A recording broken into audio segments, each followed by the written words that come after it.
नमस्कार, मैं जितेंद्र चतुर्वेदी। यूं ही नहीं, केंद्रीय गृह मंत्री अमित शाह ने अनुराग कुमार को दिल्ली की जिम्मेदारी दी है। उन्हें 12 घंटे नहीं हुए कुर्सी संभाले और उस काम को अंजाम दे दिया जो पिछले 20 दिन से दिल्ली के लिए, सरकार के लिए नासूर बना हुआ था। कहने के लिए तो वो धरना था, लेकिन उस धरने के पीछे चल क्या रहा था यह जानना समझना बड़ा जरूरी है। और क्यों यह काम अनुराग कुमार ही कर सकते थे? आखिर क्यों उन्हें लाया गया?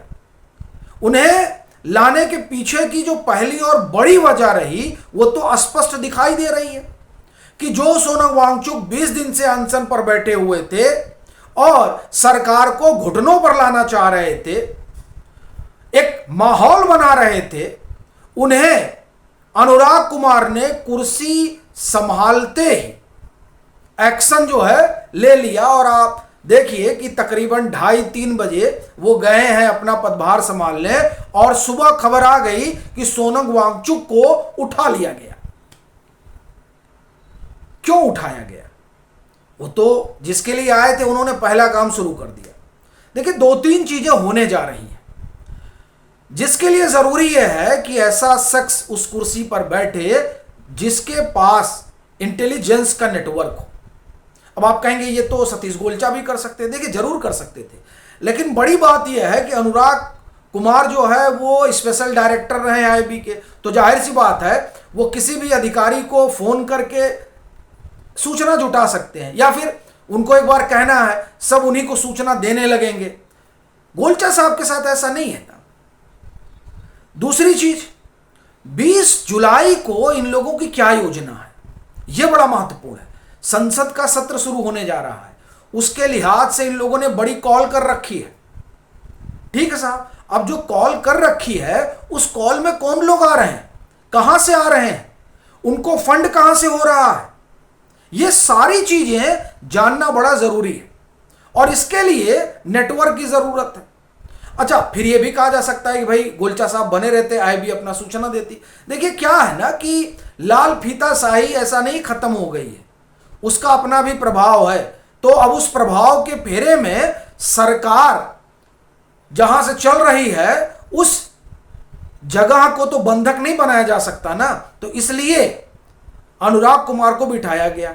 अब 20 जुलाई को जो इनका कार्यक्रम है उस कार्यक्रम पर न सिर्फ नजर रहेगी बल्कि उसकी फंडिंग कहां से हो रही है इसका भी पूरा लेखा जोखा रहेगा। और यह जरूरी है।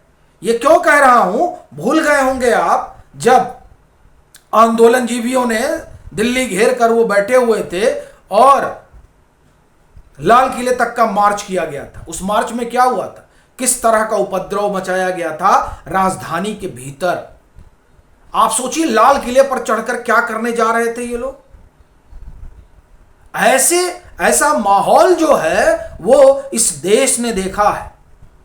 अब उसमें फिर सवाल उठा, सरकार ने कार्रवाई क्यों नहीं की? साहब, सरकार अगर वहां एक लाठी चला देती ना तो इसको दूसरा रंग दे दिया जाता। जो जुटे हुए थे कथित आंदोलन किसान,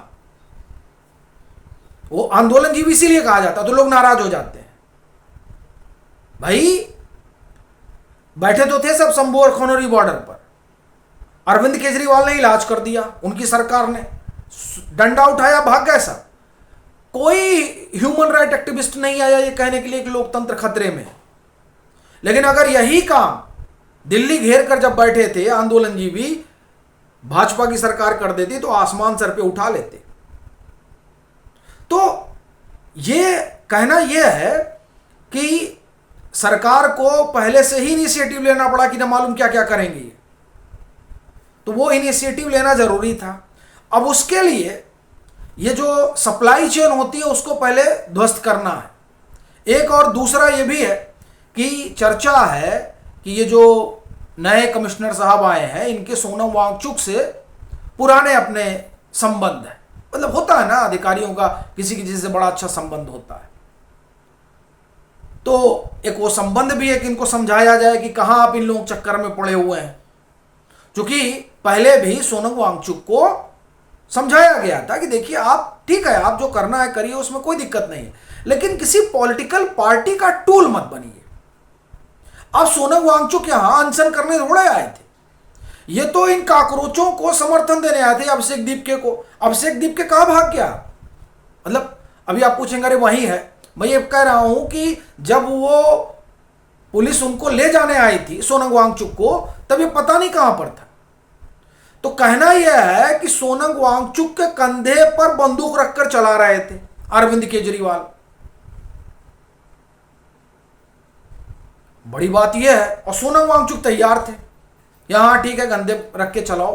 भूल गए थे कि ये नरेंद्र मोदी की सरकार है, वो जानते हैं कौन किसके कंधे पर रख के गोली चला रहा है, तो फिर कंधा रहने नहीं दिया जाता है, उसको समझा के साइड कर लिया जाता है।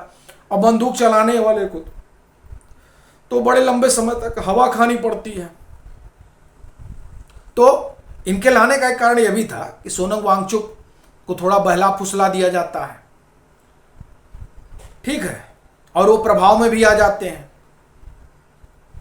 तो ये जो कमिश्नर साहब हैं, कमिश्नर साहब तो फाइल लेके जाते हैं, देख लो, आईबी के स्पेशल डायरेक्टर रहे हैं तो सबकी फाइल इनके पास है, तो फाइल देखते ही हाथ खड़े हो जाते हैं। तो अब ये जैसे पहुंचे, अब देखिए काम शुरू हो गया। और इनको लाने का कारण जो रहा वो तो एक सोनम वांगचुक को सही करना ही है, दूसरा कहां से पैसा आ रहा, 20 दिन से बैठे हुए हैं, उसको क्रैक करना होगा ना। और आप इस तरीके से राजधानी में नहीं बैठ सकते। अब उसमें से कुछ लोग कहेंगे क्या इनके डेमोक्रेटिक राइट नहीं है? डेमोक्रेटिक राइट जरूर है, उस डेमोक्रेटिक राइट का जो है सम्मान किया जाता है, जाइए बैठिए जहां बैठना हो, लेकिन इस तरीके से। तो कमिश्नर साहब आए और सुधारना उन्होंने शुरू कर दिया। तो दीप के तो था ही नहीं, वो होशियार है, वो तो जहां से आया वहां होशियारी का पाठ ही पढ़ाया जाता है। अब अरविंद केजरीवाल को देखिए, आए थे शिक्षा उच्छा मंत्री बना चले गए, अब जिनको शिक्षा मंत्री बना रहे थे वो अस्पताल में पड़े हैं। अपना नहीं बैठे अरविंद केजरीवाल एक दिन भी कि छात्रों के लिए हमारा जो है समर्थन है और मैं भी 2 दिन अनशन करूंगा। नहीं, मैं अनशन नहीं करूंगा, अपने चेलों को जरूर भेज दिए हैं कि जाओ अनशन करो। तो सोनम वांगचुक वाला जो मसला है वो मसला कुछ इसी तरीके का है, तंबू वंबू सब उखड़ गया। अब कह रहे हम फिर से तंबू लगाएंगे। अब तुम्हारा तंबू में तंबू के नीचे आएगा कौन? रहो, अगर आपको अनशनी रहना होता, अनशनी करना होता तो सोनम वांगचुक के साथ करते। और वैसे भी सोनम वांगचुक अनशन कर रहे थे, नहीं कर रहे थे, देखिए वैसे तो ज़्यादा कहा जाए कि नहीं कहना चाहिए, लेकिन मैं अभी भी मानता हूँ साहब 9 दिन लोग व्रत रहते हैं नवरात्र का और खाते पीते रहते हैं, उसके बाद में भी 9 दिन में सबका हालत खराब हो जाता है, और 21 दिन में इतनी हरी भरी। तो देखिए सवाल तो उठता है, लेकिन अगर उस सवाल को दरकिनार भी कर दिया जाए तो भी बड़ी बात यह है कि खेल कौन सा चल रहा है, किसका किसका पैसा फंसा हुआ है। और मेरा तो अभी भी मानना है कि असली खेल FCRA का था, सबका फंड चोक कर गया। फंड चोक कर गया तो क्या करें, अब सीधे तो कोई उतर के आ नहीं सकता था, तो सोनम वांगचुक को फ्रंट बना दिया गया कि चलो तुम ही बैठो। और उसके बाद सब लोग आने जाने लगे, योगेंद्र यादव आए, अरे मतलब हम नाम क्या लें, हम ये कहें कि पूरी वो ब्रिगेड ही आ गई जो इसी के लिए जानी जाती है। तो इससे इतना तो स्पष्ट हो गया कि ये मामला इस बात का नहीं है कि धर्मेंद्र प्रधान को हटाना है। मैं तो फिर कहूंगा, अगर मामला धर्मेंद्र प्रधान का होता तो जब ये पहले ही उतर आते, अरे 1.5 साल से ये सब चल रहा, उतर आते तभी। अभी उतरने का कारण एक ही है, पूरा आप डेट देखिए, मई में ये आता है 22-23 मई को, और उसी के बाद कहानी शुरू हो जाती है।